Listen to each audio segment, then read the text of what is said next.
Hello beautiful faces, thanks for stopping by, whether you are new or returning. I cannot believe that we're actually going to be doing another book haul. I only recently did one, but I managed to thrift some books, so that'll be really interesting to talk about. And also I did have an Amazon gift card, so a lot of this is actually free. So without further ado, let's just jump right into it. I'm going to start with the thrifted books, so let me go grab those. The first book I got was a book that I didn't even know was a book, and I watched the movie first, and then when I was thrifting and was looking at all the books, I found out that it was a book and I instantly had to have it. I knew she was coming home with me. This is If I Stay by Gail Forman.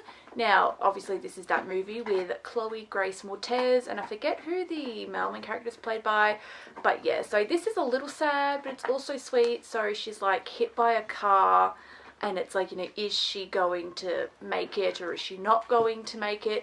Also, if you hear any noise in the background, my dog is in here with me chewing on a chewy toy, so you might hear that noise. So it's more so about yeah, she's hit by a car like I said, but it's more about her reasons to stay, the boy that she falls in love with.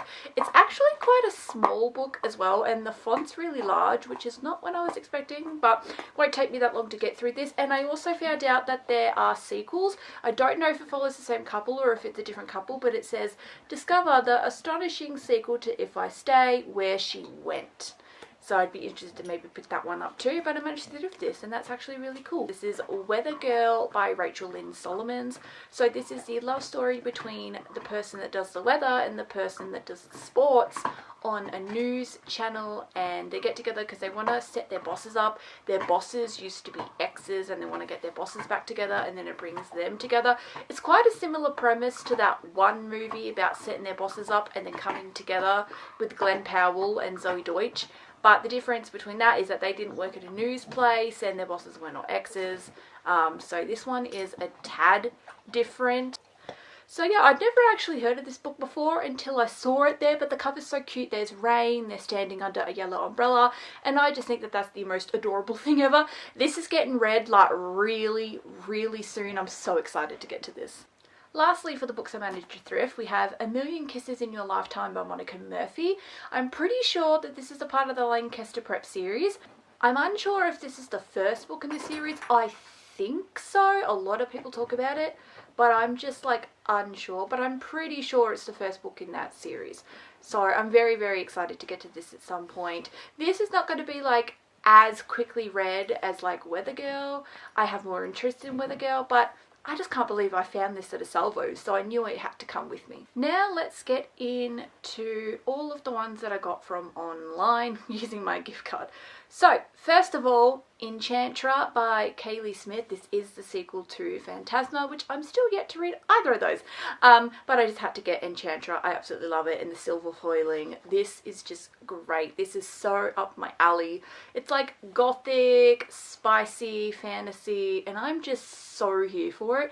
This is going to be one of the best things. I just already know it's going to be one of the best things. Phantasma is really, really high up on my I want to read it now sort of thing.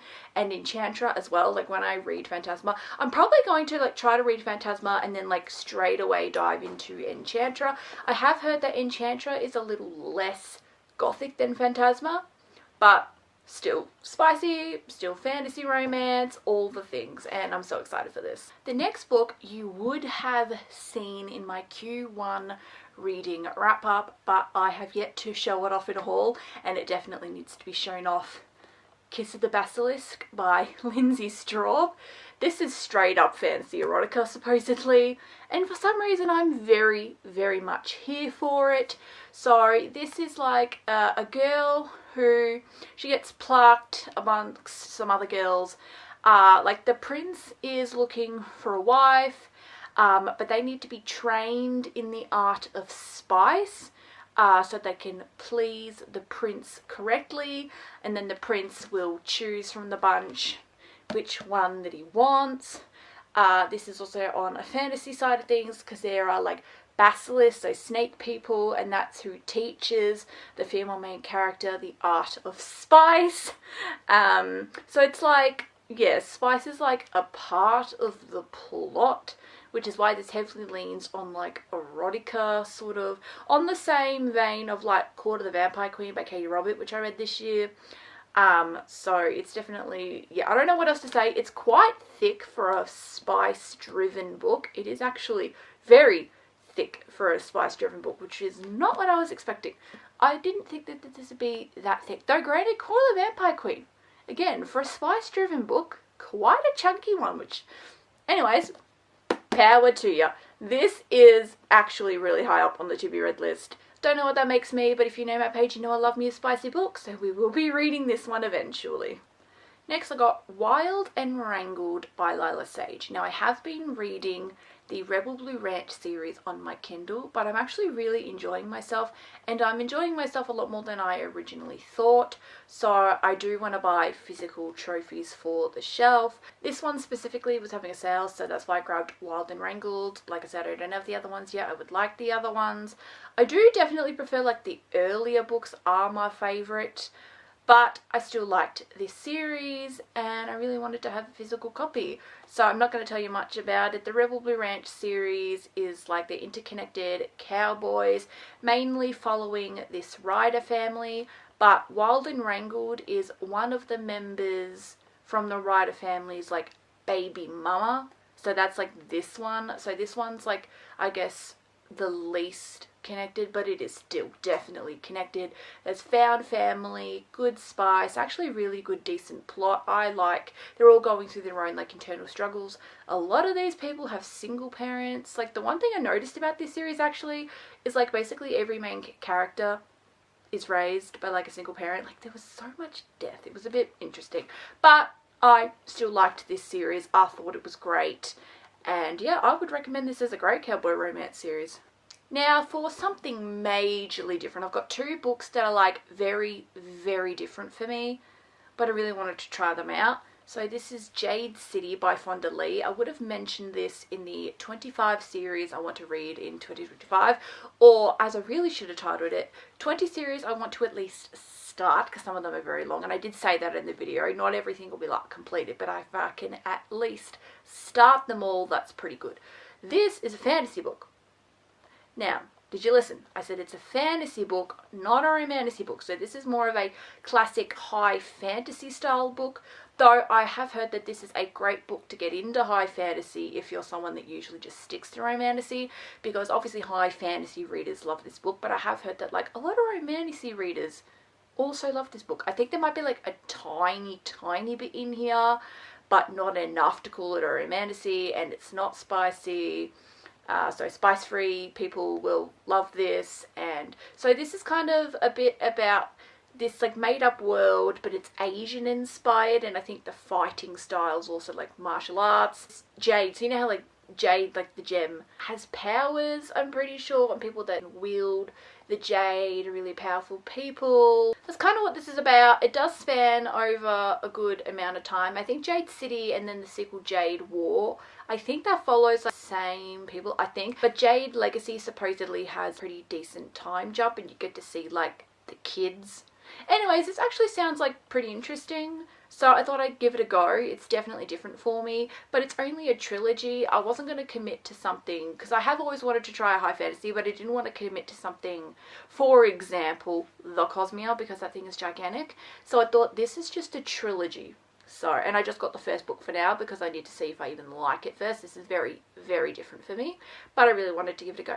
The other book that is very different for me, but maybe I'd actually only say half different, is The Convenience Store by the Sea. Now this is by Sonoko Machida, which I probably butchered that, I'm so sorry. This is one of those Japanese translated literary fictions. I'm unsure if the magical realism element is in this one. I'm not entirely sure. I know because I just recently have been reading like Before the Coffee Gets Cold, and there's a magical realism element in that. So I have read like Japanese translated literary fictions before. I've read 3 of them. The first 2 books in the Before the Coffee Gets Cold series, and What You're Looking For Is in the Library, and now I really want to give this one a go. This just looked absolutely adorable. Supposedly it's like this guy that runs a convenience store. I think he gets a lot of customers because he's hot, but it is also like that wholesome, I think it's, you know, little mini stories about people doing things in the convenience store. I'm not entirely sure because obviously I've not read this just yet. I don't know too much about it. It just honestly seems like really cute and adorable, and that's what I love about the Japanese translated literary fictions. They are so cute, sweet and wholesome, and I kind of want to read all of them. I never thought that I would say that because I'm not a huge litfic girl like other types of litfic, but I love these Japanese ones. I think they're just so adorable. Next we have The Love of My Afterlife. Now this is by Christy Greenwood. I've actually wanted to read this for a while, but for the longest time you couldn't get it in the smaller size. It was in those mass market, like larger sized paperbacks, which I do not like those.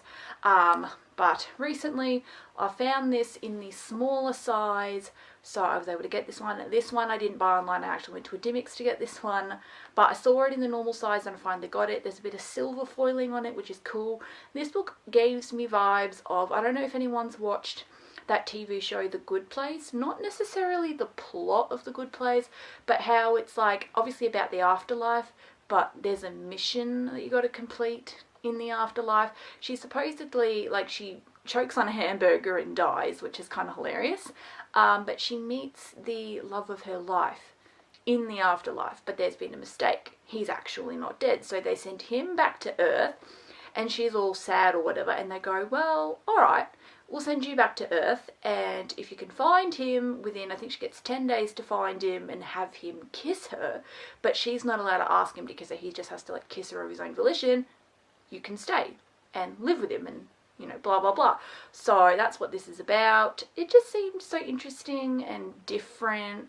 I love finding interesting different books that aren't just like, oh, you know, this is the same as so and so. Like, next is a book by an author that I am going to be giving a second chance. I always give authors at least a second chance. I don't usually do thirds, but if I read a book by an author and I don't like it, I usually will give like a second go, because maybe it's just that one specific book.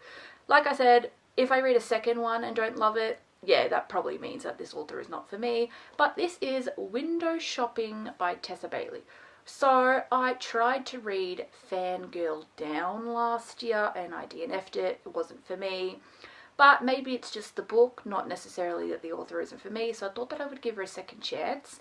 And Window Shopping is like a Christmas romance. It's quite thin too, and I just thought that maybe this would be the best one to try because it's like thinner.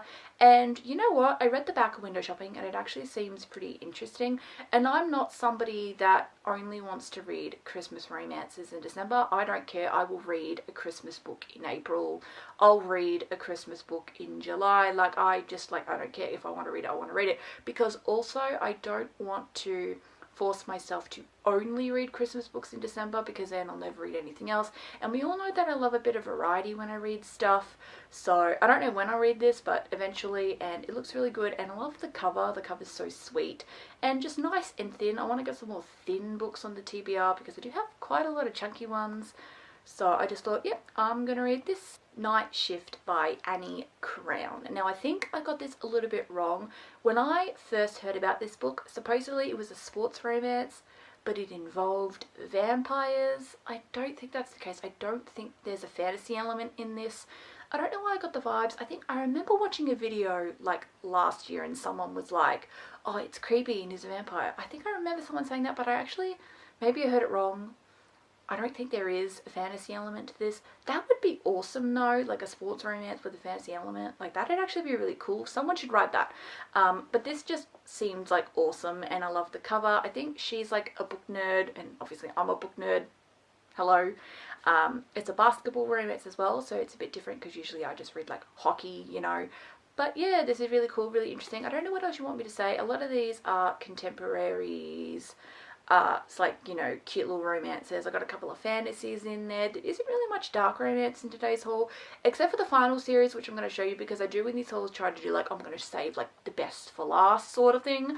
So yes, I have saved the best for last, but this just looked really cute, really adorable. I think this is the first in a series, but this is the only one that's out right now, so I could read this and be caught up and just like wait for the next one. It looked really cute. Spicy, fun, sporty time. You know I love me a sports romance. It is my second favourite, just under dark romance. Like I said, I wanted to save the best for last, and boy, have I. I am going to be silent for a moment and just show you. I'm just going to pull one off and show you. Zodiac Academy. Now, I bought the entirety of Zodiac Academy. And this is not something I would usually do, but because I had my voucher and it was free, I didn't have to pay for this. So I bought all of them. So I didn't buy the sequels and the prequels. I just bought like the 9 main books and the 2 novellas that go with the 9 books. So 1, 2, I don't know which ones I'm holding up. They're heavy as 3, 4, 5. I think they were books 5 to 9, and then you've got Big ASS Party, which is one of the novellas. Live and Let Lionel, which is basically all of the other novellas compiled together. So, yep, these are the other half. I think it was like 5, 6, 7, 8, and 9. So this is a dark fantasy romance, dark romantasy, so it's like there's dark romance elements in there, but it's also fantasy. A lot of people think of this as like fantasy reality TV. Supposedly the writing is not the best, but I have the hugest interest in starting this. Like, I have huge interest in starting this. So many people that like have similar book taste to me love it, and I love it as well. I think it's an absolute like need to read this like right now. I will be starting this very soon. I don't know if I read the whole thing in 1 year, but I do want to really start it because the books, like, these are some chunky bitches. I just really want to start this book series. It's definitely up my alley, and I noticed that a lot of people's like favorite book boyfriends are from this. I think there's like a Lance Orion or a Professor Orion. There's like a Darian someone, I think, if I remember correctly. Anyways, a lot of people's book boyfriends come from this show. It's definitely on my alley. There's a lot of booktubers who have very similar book taste to me who have read this and loved it, and so it needs to be put on my TBR immediately. I do know that like you got to get through book 1, because book 1 is like, you know, when apparently a book series is like you got to get through the first one. This is one of those series where you do kind of got to get through the first one, because it is a enemies to lovers. It's also like a bully romance, but like every magical creature under the sun's in this. So you've got like vampire characters, fae characters, werewolf characters, hybrid characters, like you name it sort of characters, and they're in this because it's also set at like a school. So I think there might also be like a dark academia element to it. I just recently found out the dark academia literally means like it's got to be set at a school. So anyways, I've read a lot of those, and I don't fully know the entire like plot of this, and I only read the back of like the first book, and it's like twins, they're human, and then they find out that they're not human and get sent to this school. It's like a thing, and yeah, I just really want to read Zodiac Academy, as I have shown you. I just bought all the main series. It's the biggest. Yes, there are prequels and sequels, but I'll get to those eventually. I don't know. But that's basically it. Just wanted to do another haul. I have gotten some recent books and I wanted to show you all. That is it for today's video. I hope you enjoyed. If you did, don't forget to leave a thumbs up, subscribe if you love books just as much as I do. And yep, I'll see you guys next time. Bye-bye.